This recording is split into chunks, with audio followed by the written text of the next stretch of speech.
Madame, Messieurs, bienvenue dans ce plateau spécial consacré à la Journée mondiale de lutte contre le VIH-Sida. Selon le secrétaire général des Nations Unies, 1,7 million, c'est le nombre de personnes infectées par le VIH chaque année dans le monde. Pour la directrice exécutive de l'ONU-Sida, encore 12 millions de personnes attendent d'obtenir un traitement contre le virus au Gabon. Le rapport sur la pandémie du sida publié en juillet 2020 révèle que 51 000 personnes vivent avec le VIH et que plus de 1 000 personnes décèdent chaque année, notamment en fin 2019. C'est le rapport qui a été précisé par l'Organisation des Nations Unies pour parler de cette pandémie qui continue de faire des ravages dans le monde et même au Gabon en particulier. Je reçois en première partie de cette émission le docteur Aïssa Okoui. Bienvenue docteur sur ce plateau. Vous êtes la directrice du Programme national de lutte contre les infections sexuellement transmissibles et le VIH-Sida au Gabon. Bonjour. À côté de vous, nous avons le docteur Priscille Edou, elle, médecin adjoint-chef du centre de traitement ambulatoire au niveau du CHU de Libreville. Merci, docteur, d'avoir accepté l'invitation de Gabon 24. Merci, bonjour. Alors, mesdames, je commencerai certainement avec vous, docteur Okoui. Où en est-on en termes de prise en charge de ces PVVIH, des personnes donc, qui vivent avec le VIH-Sida au niveau du Gabon?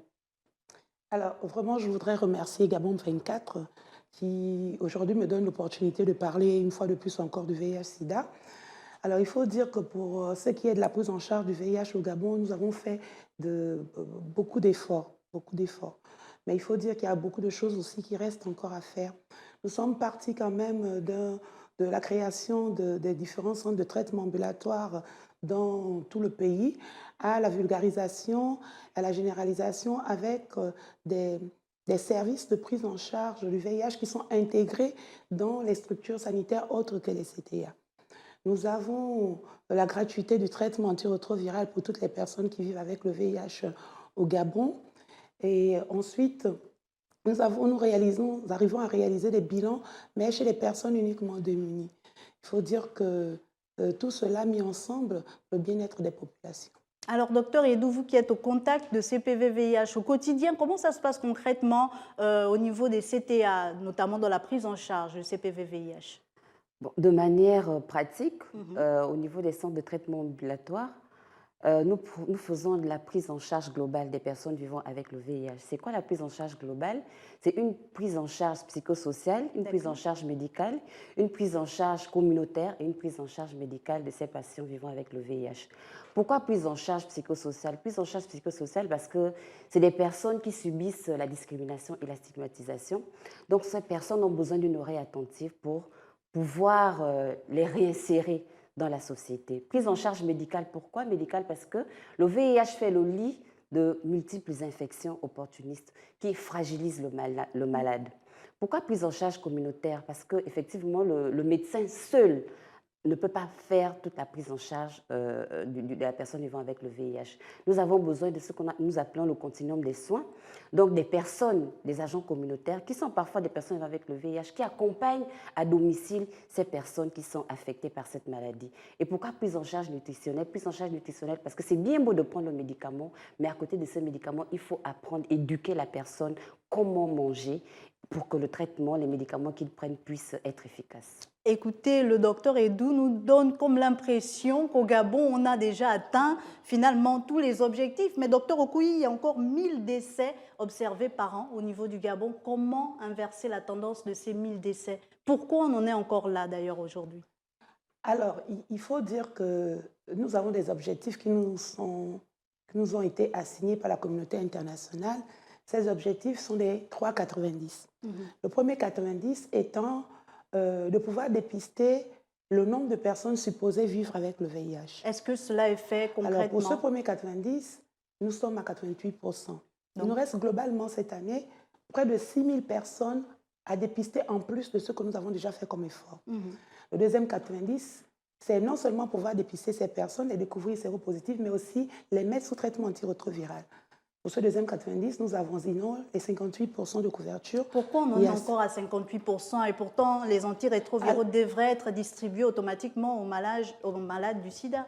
Alors, aux personnes vivant avec le VIH. Alors, c'est une chose justement, nous vulgarisons le test de dépistage en appelant la population à se faire dépister. Oui. Beaucoup de personnes préfèrent demeurer séro-ignorants. Et donc, toutes ces personnes qu'on n'arrive pas à dépister, n'arrivent pas à toucher, nous met à faux par rapport à la couverture en termes de dépistage. Mais également, il y a beaucoup de personnes également qui sont dépistées séropositives, mais qui n'arrivent pas à débuter leur traitement parce que simplement, ils ne se rapprochent pas des services de prise en charge. On parle de responsabilité partagée. Je vais revenir vers vous pour le dernier 420. Docteur Edo, on parle de responsabilité partagée. Les personnes vivant avec le VIH ne se rapprochent pas souvent, mais il s'avère aussi qu'à un moment donné, il y a eu par exemple rupture en mars de l'année en cours, si ma mémoire est bonne, par rapport à ces antirétroviraux. À ce moment-là, qu'est-ce que vous faites au niveau des CTA pour pallier ce problème? Lorsqu'il y a la rupture des ARV, le malade ne reste pas complètement sans molécules.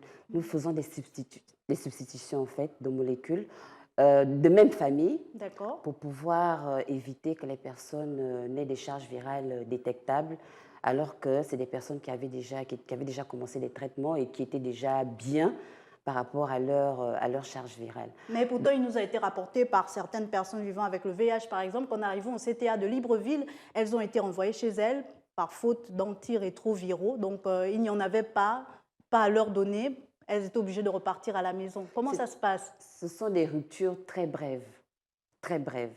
Et pour des personnes qui ne vont pas très très bien, nous faisons des substitutions, comme je vous ai dit tout à l'heure, des molécules de même famille, vraiment pour éviter que ces personnes... Et vous leur expliquez? Et on leur explique toujours pourquoi nous changeons de molécules. Mais c'est des molécules avec la même efficacité. D'accord. Donc, il n'y a pas de... Généralement, il n'y a vraiment pas eu trop de soucis sur le plan médical avec ces personnes-là.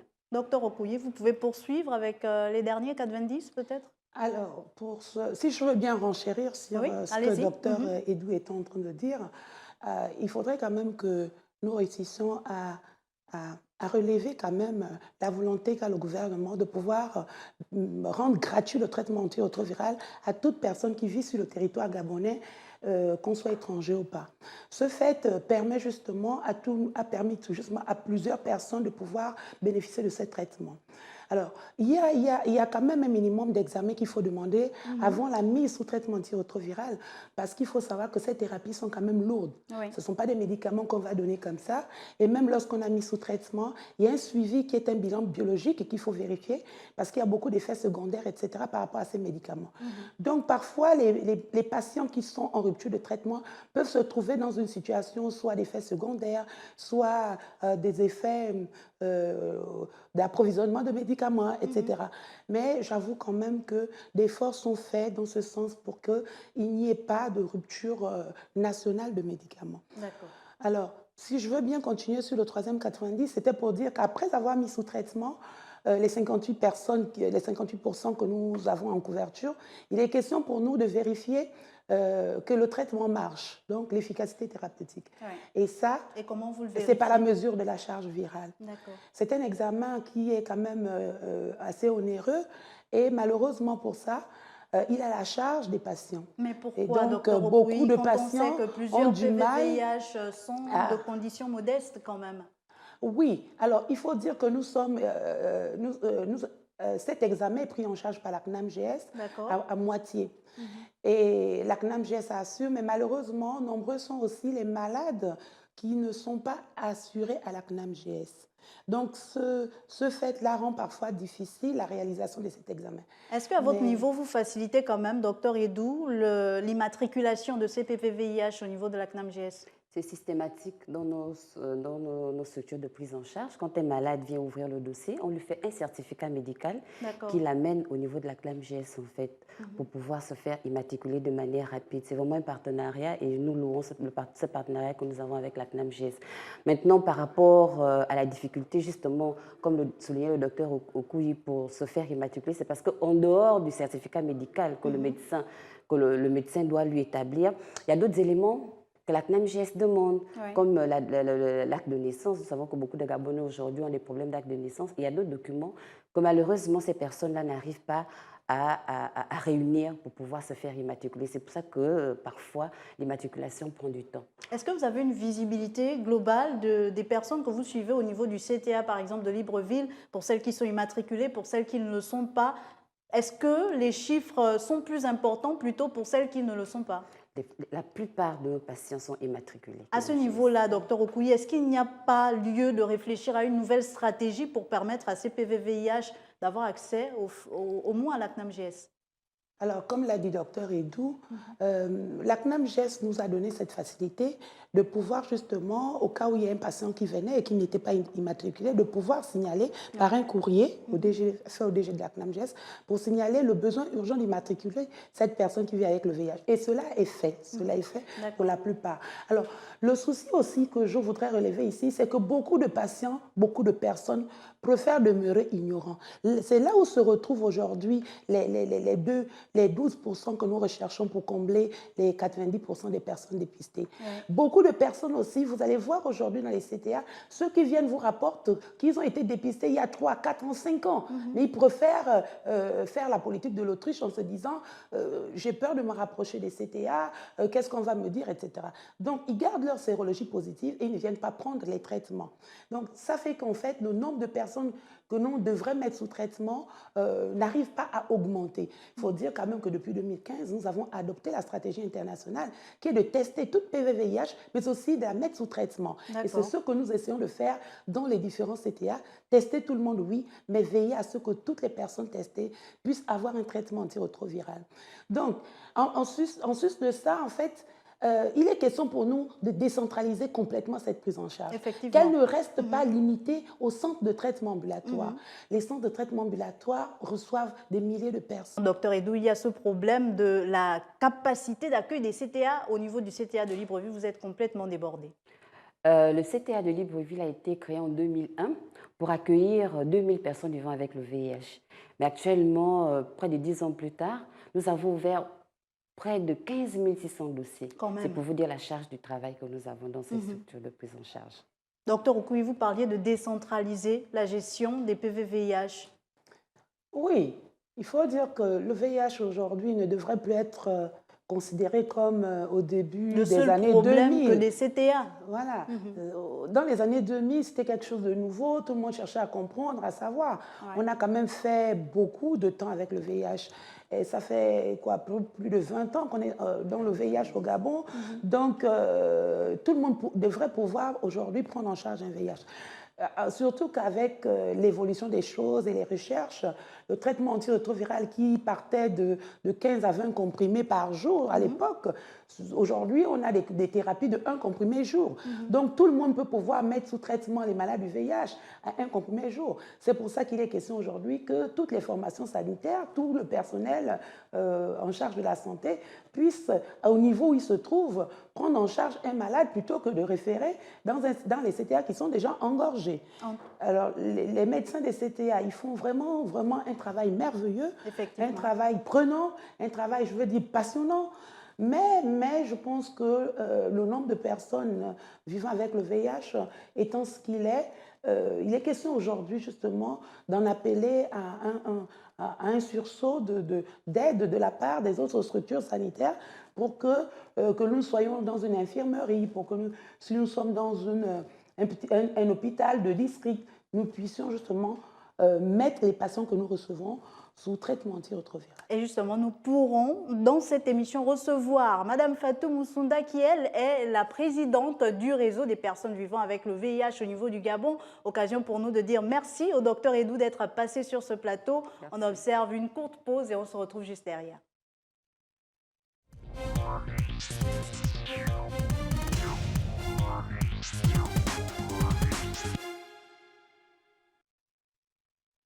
Et en attendant que Mme Moussunda s'installe, docteur Okoui, est-ce que c'est la même chose au niveau de la prise en charge à l'intérieur du pays? Est-ce que les personnes réagissent également de la même façon automatiquement pour aller vers les centres de traitement ambulatoire? Oui, il faut dire que nous avons un centre de traitement ambulatoire dans chaque capitale provinciale. Et il y a un certain nombre de patients déjà qui fréquentent ces centres.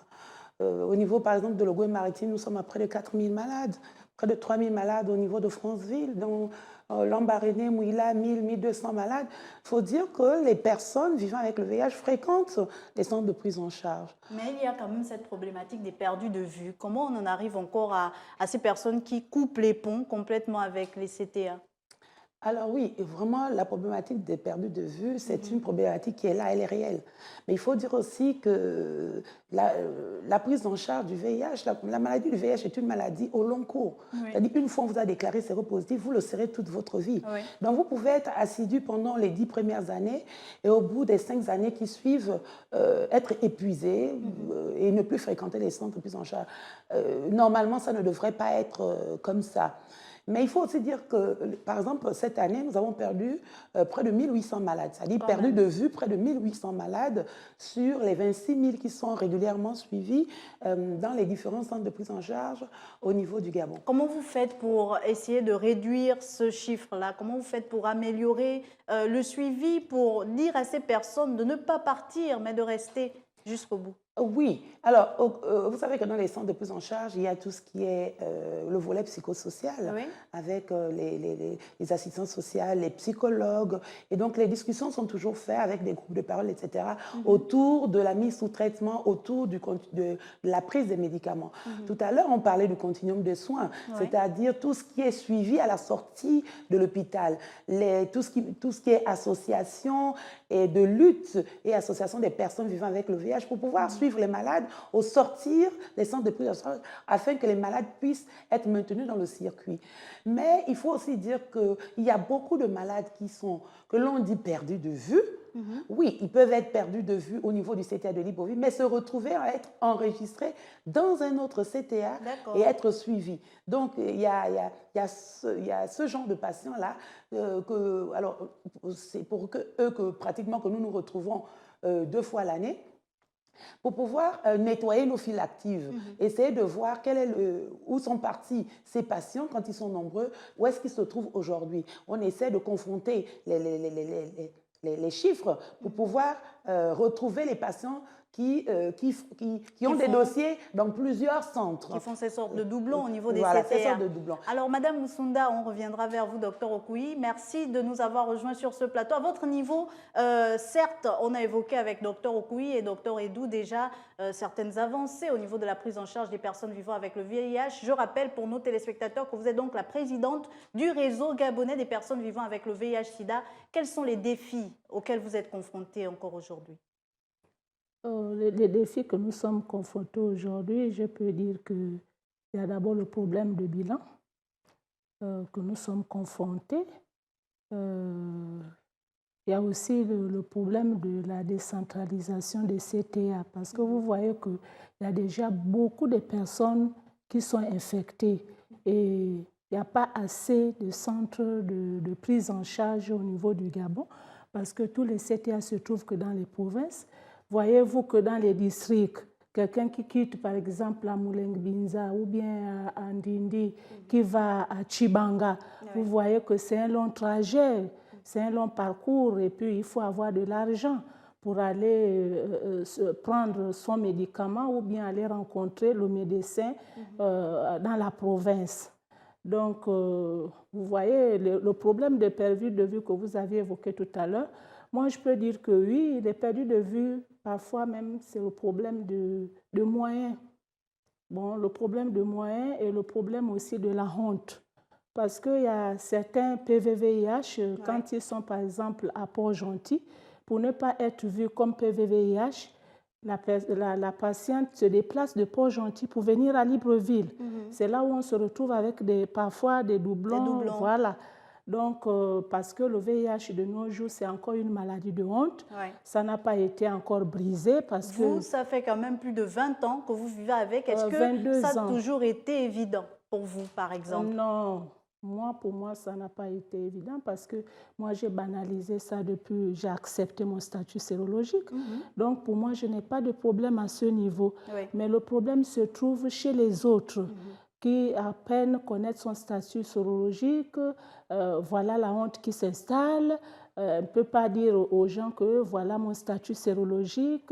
La personne se cache. Vous voyez, c'est un peu difficile pour cette personne-là d'accepter vraiment aller dans un centre de prise en charge, de peur qu'il soit vu, pointé du doigt et il soit vu par des personnes qui lui connaissent. De son entourage. Voilà, de son entourage. Donc, la personne est obligée maintenant de changer des centres en centres pour éviter... Alors, docteur Okoui, ce que Mme Moussunda relève, c'est quand même important. Il y a d'abord le fait que vous disiez que le traitement est gratuit pour ces personnes vivant avec le VIH-Sida, mais elle parle de bilan qui est encore coûteux et qui semble être lourd pour ces personnes-là. Comment on fait pour rectifier le tir et pour les aider? Alors, il faut dire que là déjà, pour cette journée mondiale, nous avons pu avoir un financement pour pouvoir réaliser gratuitement les charges virales, les génotypages pour les patients, mais les plus vulnérables. Alors, la question aujourd'hui n'est pas tellement d'aider ces patients qui sont GF. Il faut dire qu'avec l'épidémie à Corona aussi, beaucoup de personnes qui n'étaient pas à cette époque vulnérables se sont retrouvées dans une situation financière difficile. Donc, le problème, il est entier en ce moment. Le problème parfois même, les malades sont immatriculés à la CNAMGS, mais ils n'arrivent pas à payer la part patient. Alors, peut-être qu'il faudrait arriver à une prise en charge totale de ces personnes vivant avec le VIH. Alors, vous avez bien vu que durant ces 3 mois, le chef de l'État a bien voulu payer la part patient pour la question de la CNAMGS. Si jamais cette mesure est pérennisée, je pense que beaucoup de patients seraient ravis de ne même pas payer la part patient pour les questions de VIH. Il y a aussi la question qu'elle relevait, le fait que certaines personnes partent d'un centre de traitement ambulatoire à un autre, la question de l'entourage. Est-ce qu'au niveau, vous avez parlé des services psychologiques, est-ce qu'au niveau de ces services-là, on n'essaye pas d'aider les personnes à rester fidèles dans un centre, à ne pas forcément vouloir fuir un statut qu'elles ont déjà accepté? Alors, la question du VIH, c'est une question vraiment qui, comme je l'ai dit, c'est une question au long cours. Et il y a plusieurs circonstances qui peuvent interférer au cours de la vie d'une personne vivant avec le VIH. Vous êtes VIH aujourd'hui, nous avons jusqu'à 36 ans de patients qui ont 36 ans de séropositivité. Donc, à un moment donné de la vie, vous pouvez être dans un centre, à un certain moment, ça peut ne plus être évident. Voilà. Donc, mais nous ne devons pas baisser les bras. Il est question pour nous de continuer dans tout ce qui est information, dans tout ce qui est éducation, communication autour de la question, pour que les malades puissent, pour que ceux qui sont cachés puissent se dévoiler, pour que ceux qui sont suivis puissent continuer. C'est là où justement nous avons besoin des témoignages comme ceux de Mme Moussunda, de dire qu'elle est malade depuis 22 ans. Elle est présidente du réseau gabonais des personnes vivant avec le VIH. Elle témoigne à visage découvert pour faire voir un autre visage de VIH. Pour briser le tabou autour de la maladie que nous avons connu depuis les années 2000. Madame Moussavou, elle est en bon point. Elle vit avec le VIH depuis plusieurs années.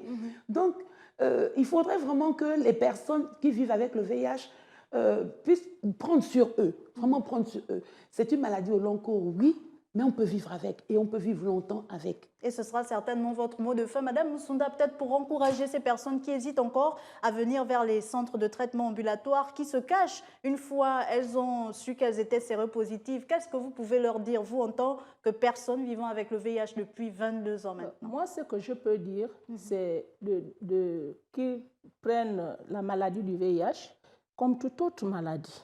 Parce que ce n'est pas seulement que le VIH qui tue, il y a le palud aussi qui tue. Et vous savez vous-même les mots de contamination. Ce n'est pas en ayant, par exemple, aller faire la vagabondage sexuel. Oui, le vagabondage sexuel, voilà, effectivement. Ce n'est pas seulement ça, ce n'est pas une maladie des prostituées, c'est une maladie que tu peux en avoir même en faisant tes manicures, pédicures. Voilà. En tout cas, il y a beaucoup de modes de contamination. Usage bien de sûr que c'est par déjà. Bien sûr que fréquemment c'est par voie sexuelle, mais c'est pas tout le monde qui a contracté le virus par voie sexuelle. Donc on se retrouve là avec le VIH, mais il faut banaliser cette maladie. Tu prends tes médicaments, tu suis les conseils de ton médecin, et tu vivras longtemps. Nous retenons donc que ce n'est pas une maladie de la honte, le VIH-Sida. Il faut briser le tabou pour celles qui hésitent encore. Allez vous faire dépister puisque nous sommes en plein dans la journée mondiale de lutte contre la pandémie. Merci beaucoup, docteur Okoui, d'être passé sur ce plateau. Je rappelle donc que vous êtes directrice du programme national de lutte contre les infections sexuellement transmissibles et le VIH-Sida au Gabon. Merci, docteur. C'est moi qui vous remercie. Et juste à côté de vous, elle sera certainement encore avec nous en deuxième partie de cette émission, Madame Fatou Moussunda, présidente du réseau des personnes vivant avec le VIH au niveau du Gabon. Merci également, Madame Fatou. Merci. Et merci encore à vous, chers téléspectateurs. On se retrouve juste derrière cette transition pour la deuxième partie de notre émission.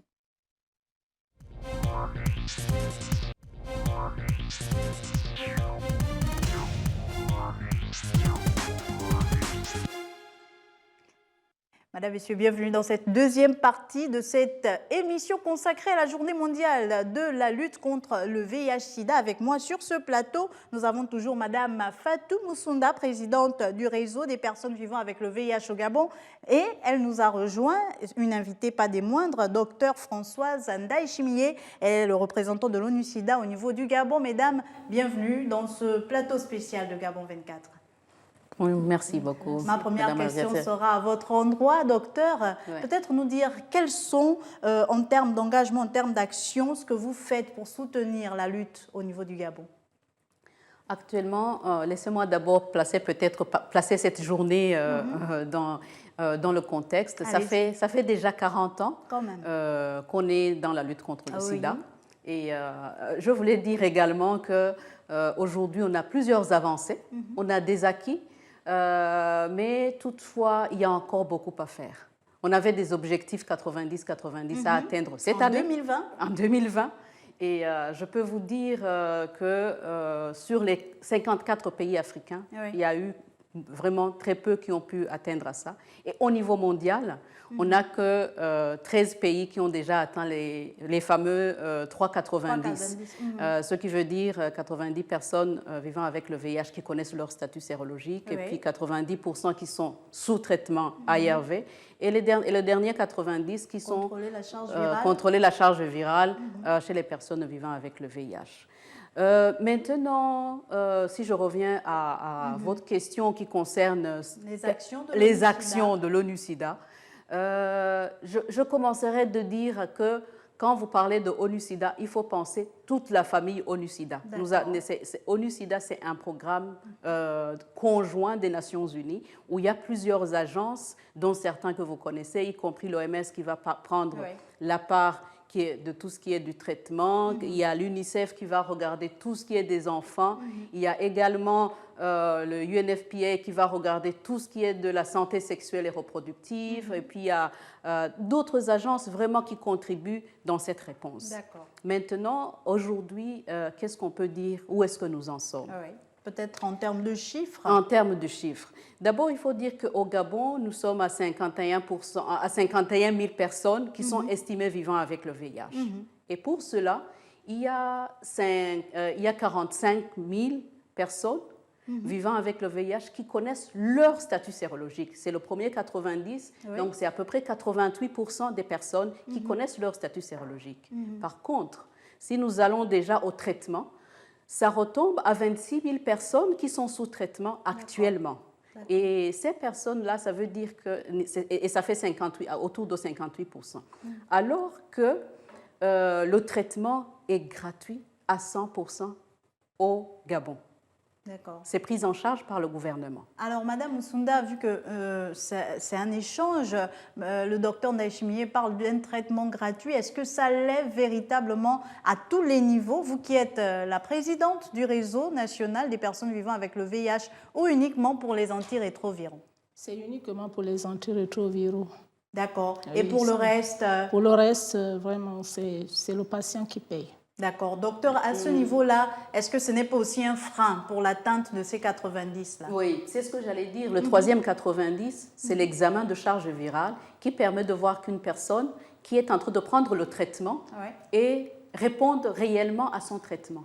Et c'est là où le bas blesse. Parce qu'au Gabon, pour le moment, on n'est pas encore parvenu à pouvoir mesurer les charges virales pour toutes les personnes, parce que c'est recommandé qu'on ait au moins une seule charges virales par an pour les personnes qui sont sous traitement, donc pour tous les 26 000 personnes dont je venais de parler.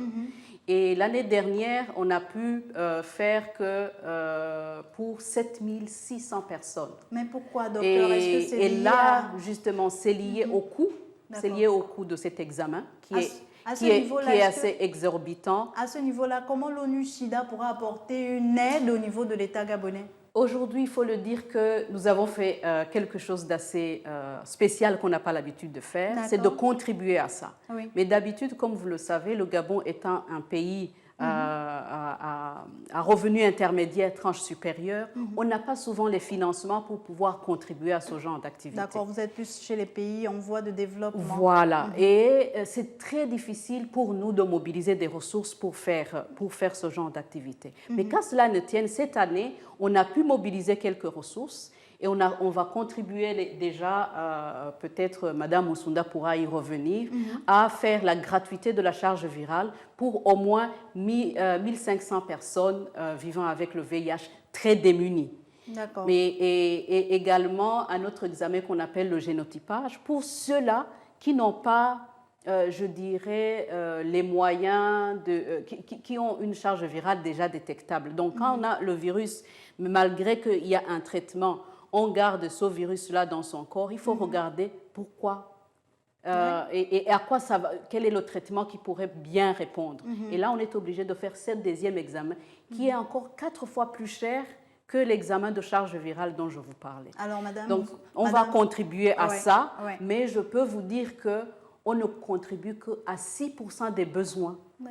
L'autre part, il faudrait vraiment que, je fais là le plaidoyer auprès du gouvernement, je sais que même d'autres le fassent, qu'on puisse voir, en même temps qu'on priorise de donner le traitement, il faut prioriser également cet examen de charge virale et les autres examens de suivi, parce que, peut-être elle va vous le dire, parce qu'on a besoin non seulement d'avoir un traitement, mais on a besoin également d'avoir un suivi des examens qui sont parfois payés en petite partie par la CNAMGS, par un ticket modérateur, mais c'est toujours pas suffisant, surtout pour la charge virale et le génotypage et les CD4. Alors, Madame Musunda, vous, on parlait déjà en première partie de cette émission des bilans qui sont encore onéreux du coût de ces examens. Vous êtes au quotidien dans les hôpitaux avec peut-être les personnes de votre réseau, peut-être pour vous-même. Comment vous le vivez, vous, cet accompagnement, je n'aimerais pas dire de l'ONU-SIDA parce qu'on ne sait pas directement où il va, l'accompagnement, mais comment vous le vivez, vous, peut-être l'occasion aussi de mettre en lumière certains faits qui seraient jusqu'à présent soit ignorés, soit mis de côté. Déjà au niveau de votre bilan, au niveau de tous ces examens dont parlait le docteur Ndayishimiye. Oui, vous savez que les bilans, d'abord, au départ, c'est trop cher. Les prix augmentent du jour au jour. Parce que moi, je sais très bien que dans les années, il y a 3 ans de cela ou 4 ans de cela, c'était d'abord les CD4 à 8 000. Aujourd'hui, maintenant, les CD4 sont déjà à 15 000. La charge virale, 40 000. Le génotypage, c'est 80 000. Sans compter les consultations de médecins, les ordonnances. Alors là, et des médicaments qui parfois ne sont pas pris en charge par la CNAMGS. Voilà. Et vous voyez, là, vraiment, le suivi du patient, même si vraiment tu as les moyens, tu ne peux pas supporter ce coût parce que déjà, c'est une maladie chronique. Oui. C'est à vie. Oui. Et il y a les consultations qui se font tous les 2 mois. Et aller voir le médecin, il faut avoir ton bilan.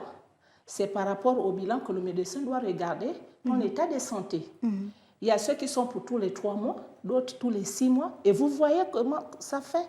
Donc, le patient, pour arriver vraiment à bout de ce circuit de traitement, oui. Vraiment, c'est compliqué, c'est difficile.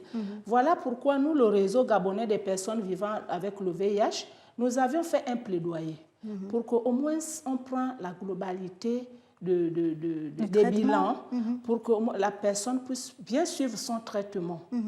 Parce que aujourd'hui, c'est le bilan qui fait défaut. Nous avions aujourd'hui les perdus de vue. Oui. C'est par rapport au bilan, parce que je me vois mal quelqu'un qui veut survivre Les antirétroviraux, je remercie d'abord, nous remercions l'État de nous donner d'abord la gratuité des antirétroviraux. Mais cela ne suffit plus. Ça ne suffit plus, mais ça doit s'accompagner avec les bilans. Vous voyez? Parce que déjà, quand tu es PVVIH, il y a aussi la nutrition qui est là-dedans. Oui. Il faut manger 50-50. Tu peux prendre des antirétroviraux, mais quand tu n'as pas de quoi manger, c'est comme si tu n'as rien fait. Vous voyez? Donc, tout ce problématique-là qui est vraiment autour du suivi du PVVIH, vraiment, ça cause beaucoup de problèmes. Alors, docteur Ndayishimiye, vous l'écoutez, Madame Musunda, elle vit cela au quotidien et elle porte la voix aussi de toutes ces personnes qui sont dans son réseau national des personnes vivant avec le VIH-Sida. On comprend que l'ONU-Sida s'engage pour les 6% dont vous parliez, mais cela ne suffit plus aujourd'hui. Est-ce qu'il ne faudrait pas repenser les stratégies? Elle parlait par exemple même de la nutrition de ces PVVIH. Est-ce que des organismes comme la FAO soutiennent également la lutte? Oui, je dirais, peut-être si je commence par le dernier, la FAO. La FAO, son rôle en grande partie, vous savez que ce n'est pas comme le PAM, le Programme alimentaire mondial, qui donne les frais directement. Mais la FAO accompagne les gens qui veulent faire de l'agriculture, que ce soit de l'agriculture à la maison, dans des petits jardins et quelconque. La FAO accompagne ce genre de choses. On a commencé, je pense, avec quelques PVVIH. Cela, ça fait, je pense, 2 ans. Mais il faut dire aussi qu'au Gabon, l'agriculture, ce n'est pas vraiment votre fort. Pour les autonomiser aussi, parce qu'en réalité, on parle de coûts de ces bilans-là, mais c'est parce que ces personnes-là sont en détresse financière. Parce que par rapport à ça, il y en a qui ont pu continuer les activités, mais il y en a d'autres qui n'ont pas pu continuer. Quand je dis l'ONU-Sida est encore en train de faire le plaidoyer avec le FAO pour qu'on puisse aller dans ce sens-là. Mais parallèlement à ça, il y a un point peut-être que je n'ai pas touché, c'est aussi le rôle de la société civile. Oui, puisqu'on parle de responsabilité partagée. Oui, justement, on parle de solidarité mondiale, responsabilité partagée, qui est le thème de cette année, qui est vraiment, j'ai beaucoup apprécié parce que là, ça va montrer il faut qu'il y ait un engagement collectif et puis une responsabilité individuelle dans tout cela. Mais donc, si nous revenons à l'appui des autres agences, il y a également un accompagnement à travers les communautaires, parce qu'il doit y avoir un lien entre les communautaires, donc les acteurs communautaires, ce qu'on appelle les agents de santé communautaire, et le patient, pour qu'au moins ils puissent les accompagner même sur le plan psychologique, l'accompagnement psychologique et autres. C'est vrai qu'au niveau de la nutrition, il y a quelques programmes qui sont organisés, je pense, par les associations. Mais pour le moment, cet apport-là direct en termes d'alimentation, je dirais que ce n'est pas dans les projets actuels. Ni les projets à court terme. Ni les projets à court terme. Mais l'accompagnement pour l'agro-pastoral, s'il y a des projets probants qui peuvent montrer, je pense que les personnes vivant avec le VIH sont prioritaires auprès de la FAO. Ça, c'est déjà un acquis on a déjà discuté de ça avec la FAO et ils sont prioritaires. La même chose pour les autres petits pas où on peut les accompagner. La même chose, par exemple, l'UNICEF, dans ce cadre-là des examens pour les enfants, les jeunes enfants, il y a également l'UNICEF qui va contribuer un tout petit peu pour également la charge virale et aussi pour ce qu'on appelle un PCR chez les bébés, les enfants qui naissent des mères séropositives. Ils doivent également, ça on n'en parle pas assez, ils doivent également faire leur test de dépistage à 6 mois de naissance, à 6 semaines de naissance. Et justement à ce niveau-là, peut-être pour terminer avec vous, Madame Musunda, est-ce que c'est assez évident pour ces jeunes, aussi bien que pour les adultes que vous êtes déjà, pour les jeunes, donc, personnes vivant avec le VIH-Sida, d'assumer ce statut-là et d'aller vers les centres de traitement ambulatoire? Là, les jeunes particulièrement ne peuvent pas vraiment aller vers les centres ambulatoires. Il faut qu'ils soient accompagnés de leurs parents. Parce que vous savez qu'étant jeune, le problème du VIH déjà, au départ, c'était une maladie de honte. Et quand le jeune veut s'engager, tu vois, les jeunes qui sont autour de lui, ils vont lui pointer du doigt. Donc, moi, j'ai eu, exemple, il y a une dame, tu vois, c'est la rentrée scolaire, l'enfant devait se rendre, la dame a dit non, il faut aller à l'hôpital. Il a dit non, il faut, maman, que tu m'accompagnes. Parce qu'au moins, avec toi, on ne saura pas que si c'est moi qui suis malade, voilà. Donc, vous voyez un peu ce problématique, c'est que le VIH a beaucoup de... Voilà, mais au niveau de votre réseau, de votre association, vous emmenez également ces jeunes-là à comprendre, à briser le tabou. Nous, le réseau, on va, on sensibilise, on essaye de parler à l'enfant. Parfois, on fait des accompagnements. On amène nous, parce qu'avec nous, au moins, l'enfant est couvert. Mais lui seul, vraiment... Quand vous fréquentez les centres de CTA, ce n'est pas du tout facile, c'est toujours accompagné d'un adulte. Et peut-être pour terminer, Madame Musunda, avec vous, avant de recevoir le docteur Alexandre Okuni, quel serait le plaidoyer que vous pourrez faire là sur cette tribune vis-à-vis des autorités gabonaises par rapport à la situation des PVVIH au Gabon? Par rapport à la situation des PVVIH du Gabon, le plaidoyer que je vais faire d'abord, c'est pour d'abord la gratuité globale, comme je l'ai tantôt dit, pour les bilans. Et puis essayer un peu de décentraliser les prises en charge. Vous voyez, par exemple, dans les lycées, je peux dire qu'il y a... C'est une proposition, il y a des dispensaires, je pense bien, non, comment on appelle ça? L'infirmerie. Oui, des infirmeries. Bon, voilà, des infirmeries. Si on pourrait au moins essayer un peu d'affecter des personnes qui ont suivi... Des personnels déjà spécialisés. Voilà, dans les lycées et collèges, tu vois. Au moins, l'enfant pourrait aller prendre ses antirétroviraux et aller faire son dépistage, par exemple, quand c'est par exemple, ils ont les... Comment on appelle ça? Quand ils ne font pas cours, quand c'est les heures de permanence. De permanence, l'enfant peut profiter, aller prendre et mettre dans son sac et amener à la maison. Mais quand tout le monde va au CTA, déjà à l'entrée du CTA, on dit non, j'ai vu un tel.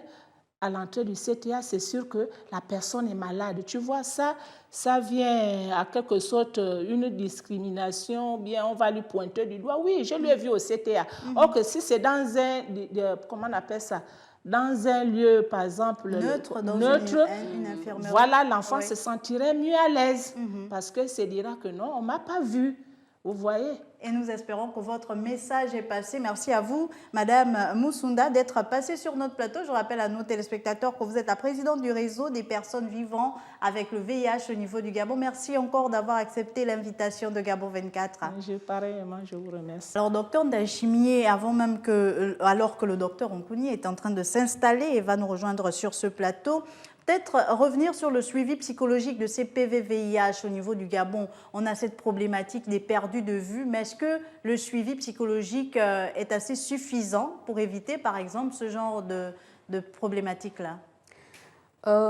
À propos de ce suivi psychosocial ou psychologique, je ne dirais pas qu'au Gabon, c'est suffisant. Parce que vous savez, en termes de suivi, il faudrait impliquer beaucoup plus les communautaires. Parce que le médecin, quand il reçoit le malade, il n'a pas assez de temps pour aller beaucoup plus dans les détails. Les psychologues qui sont dans les structures de prise en charge, ils sont là, mais ils ont besoin également de cette partie du communautaire pour que ça puisse continuer. Donc, je me dis qu'aujourd'hui, il y a des actions. On ne peut pas dire qu'à ce point de vue, il n'y a rien n'est fait, mais on a besoin encore de booster, de faire un peu plus d'efforts, particulièrement pour les jeunes. Parce qu'il faudrait que parmi ces jeunes-là, qui des fois ne savent même pas dans quoi ils sont, et où ils ne peuvent pas en discuter plus ouvertement avec leurs parents. Parfois, c'est des jeunes adolescents qui sont dans le déni. Vous savez déjà, une adolescente ou un adolescent qui ne vit même pas avec le VIH, il a déjà une particularité de voir sa vie, il est en train de se chercher encore. Maintenant, quand ça s'ajoute que cet adolescent ou adolescente a le VIH, et surtout quand c'est une adolescente ou un adolescent qui probablement l'a eu à cause de ses parents, ça devient quelque chose où on a besoin vraiment de beaucoup plus d'accompagnement. Donc le besoin est énorme. Et aujourd'hui, je pense qu'il y a les psychologues qui sont, ou les assistants et assistantes sociaux qui sont dans les structures de prise en charge. Mais il y a également les associations de prise en charge qui accompagnent tant bien que mal en disant que c'est vraiment insuffisant parce que la majorité de ces associations, ils ne sont qu'à Libreville. Et pourtant, ces enfants-là ne sont pas que seulement à Libreville. Non, il y en a malheureusement ailleurs. Et je pense que c'est un autre effort qu'on devrait faire parce que c'est pour cela qu'il y a beaucoup plus de perdus de vue. Parce que quand le suivi n'est pas bien structuré, n'est pas bien, l'accompagnement ne va pas même jusqu'en famille comme ça se fait parce que dans la plupart d'autres régions, pays, il y a beaucoup vraiment la part de la société civile qui interviennent. Qu'à cela ne tienne, ici ça commence à prendre un peu la couleur, mais ce n'est pas encore assez. Docteur Okuni, merci de nous avoir rejoints sur ce plateau. Pour les téléspectateurs, vous êtes le chef de département d'appui psycho-médico-social au Programme national de lutte contre les infections sexuellement transmissibles et le VIH-Sida au Gabon. Docteur, à votre niveau, comment vous vivez cette problématique du suivi psychologique? Est-ce que vous sentez qu'il y a encore du travail à faire et concrètement, quelles sont les stratégies que vous mettez en œuvre pour améliorer ce suivi psychosocial? Bon, merci madame. Non, vous savez, la problématique de la prise en charge du VIH-Sida, la prise en charge doit être globale, y compris donc la prise en charge psychologique ou psychosociale. C'est vrai, comme l'a dit le docteur Ndaïchimier, au niveau du Gabon, c'est la prise en charge psychosociale, elle est encore au stade embryonnaire. Parce que, embryonnaire du fait que la société civile commence à peine à s'intéresser à la question. Mais que fait l'État pendant que la société civile commence à peine à s'intéresser à la question? Est-ce que l'État ne devrait pas déjà avoir balisé le terrain? Non, il faut avouer qu'au niveau de l'État, c'est-à-dire du ministère de la Santé, les choses ont beaucoup évolué. Notamment, parce que la prise en charge actuellement ne se situe plus seulement au niveau de la prise en charge médicale. Il y a eu des affectations, il y a un bon nombre de personnels, de psychologues, des assistantes sociales, de moniteurs sociaux. Donc un personnel qui est affecté à l'assistance sociale dans le cadre de la prise en charge du VIH-Sida. Maintenant, la difficulté, il faut dire que c'est chez nous, il y a cette rétention qui est due à nos us et coutumes, particulièrement, comment on va appeler ça, donc, à nos traditions. Donc jusqu'à aujourd'hui, ça demeure tabou ou bien qu'est-ce que... Tout à fait, parce que... Mais à votre niveau, vous êtes censé briser les tabous, docteur. À notre niveau, on peut briser les tabous. Bien sûr, c'est ce qu'on fait chaque jour, et d'où l'intérêt de ces émissions que vous animez. Mais par contre, au niveau, déjà, peu de personnes, je dis bien peu de personnes acceptent le statut de séropositivité. Et comment vous faites, vous, pour leur faire accepter finalement ce statut-là? Aujourd'hui, avec l'aide des partenaires au développement, en particulier l'ONU-SIDA, je pense que le problème est de faire accepter la maladie, de faire comprendre aux uns aux autres que le sida est une maladie comme toute autre. Et que, telle qu'elle est, une maladie, elle doit faire partie du groupe des soins de médecine générale. Donc, parce que spécialiser également la prise en charge, c'est aussi une façon de stigmatiser. Tout à fait de stigmatiser, et c'est une discrimination. Parce que quand on regarde au CHUL, quand on sait que vous entrez au CTA, automatiquement... Il n'y a pas qu'au CHUL. Quand vous allez en Kembo, vous ne verrez jamais de malades heureux devant le CTA.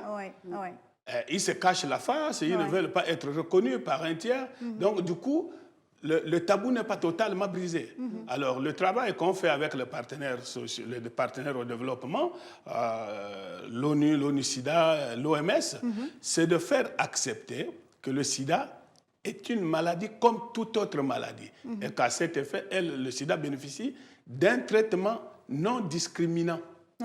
Et d'où la nécessité, parce que même avec le directeur du programme de lutte contre le VIH, il est demandé à ce que tout malade qui présente le sida doit être pris en charge in situ. Ce n'est plus la peine de le référer. Parce que tout médecin a l'outil a été formé pour prendre en charge le VIH-Sida comme toutes les autres maladies. Le fait de dire non, vous n'êtes pas pris en charge ici, allez-y là-bas, est une forme déjà de discrimination. Alors, docteur Ndayishimiye, cela fait 40 ans, vous le rappeliez à l'entame de votre propos, que nous sommes dans cette lutte contre le VIH-Sida. Au Gabon, l'accent a été un peu plus mis en avant, ça fait une vingtaine d'années, et le docteur pourra convenir avec moi. Mais on remarque qu'avec, malgré la sensibilisation, il y a encore aujourd'hui, notamment chez les jeunes, une augmentation de cas. Pourquoi ? Est-ce qu'on fait mal la sensibilisation ou est-ce qu'il faut abandonner la sensibilisation pour passer à autre chose ? Il faut dire qu'aujourd'hui, au Gabon et dans d'autres pays, le côté prévention est en train de diminuer. À un certain moment, il y avait assez de ressources qui boostaient vraiment les activités. Au Gabon, je n'étais pas là, mais je suis au courant qu'il y a quelques années, il y avait tellement de sensibilisation qu'un enfant qui naissait commençait à parler, il connaissait déjà des informations sur le VIH et non pas à travers juste quelques réseaux sociaux ou quelques amis qui n'en parlent pas de la bonne manière, mais surtout d'une manière assez organisée parce qu'il y avait de l'accompagnement, non seulement pour le traitement, mais également pour la prévention. Alors, donc, et aujourd'hui, on ne voit pas ça vis-à-vis des jeunes. C'est pour ça que on regarde, même quand on regarde les chiffres chez les jeunes, aujourd'hui on dit que les jeunes sont à 1,5%, mais il faut savoir que dans ce 1,5%, les jeunes filles sont 4 fois plus infectés que les jeunes garçons. Et cela va de pair du fait que les jeunes filles vont surtout avec les personnes les plus âgées. Donc ça peut se comprendre dans ce sens-là. Et je pense que la culture aussi de prévention, de protection des jeunes, ce n'est pas très ancré. Et on a vraiment besoin de travailler sur ça. Et pour les jeunes qui sont bien sûr déjà séropositifs, ils ont besoin de cet accompagnement.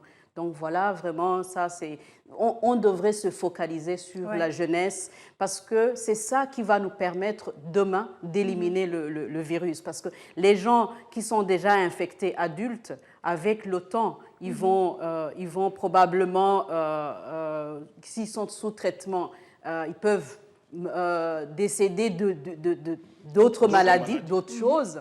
Mais si on arrive à protéger les jeunes, c'est qu'on aura une génération sans sida. Mais si on n'arrive pas à protéger nos jeunes, ça sera toujours, là, je dirais, difficile. Alors, docteur Nkouni, comment on fait pour revenir peut-être à ces campagnes de sensibilisation? Nous, on a grandi avec, à chaque fois, lorsque le 1er décembre approchait au niveau du Gabon, mais pas seulement, à tous les niveaux, il y avait des panneaux d'affichage. Pourquoi ça baissait? Comment rectifier le tir ou comment revenir à ce qui se faisait il y a 20 ans, il y a une dizaine d'années?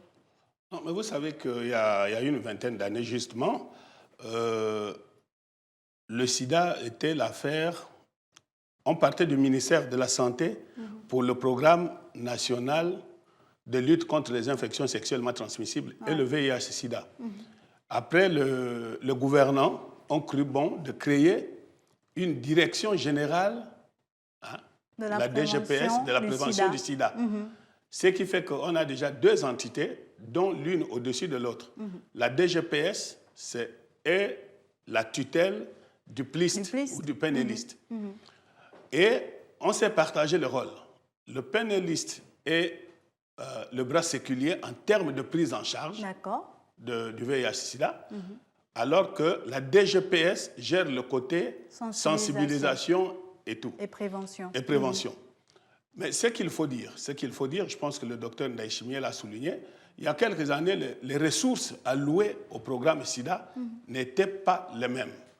Et en plus, je me rappelle, il y a une quinzaine d'années, le PNLS était associé à des ONG, comme le Mouvement Gabonais pour le bien-être familial, le MGBF, qui travaillaient dans un secteur bien donné, à savoir travailler dans la prévention en milieu scolaire. Donc, c'était la prévention du VIH-Sida en milieu scolaire, chez les jeunes, avec une éducation à la sexualité. Malheureusement, ces associations-là, certaines n'existent plus, et le flux financier aussi au niveau du PNLS a baissé.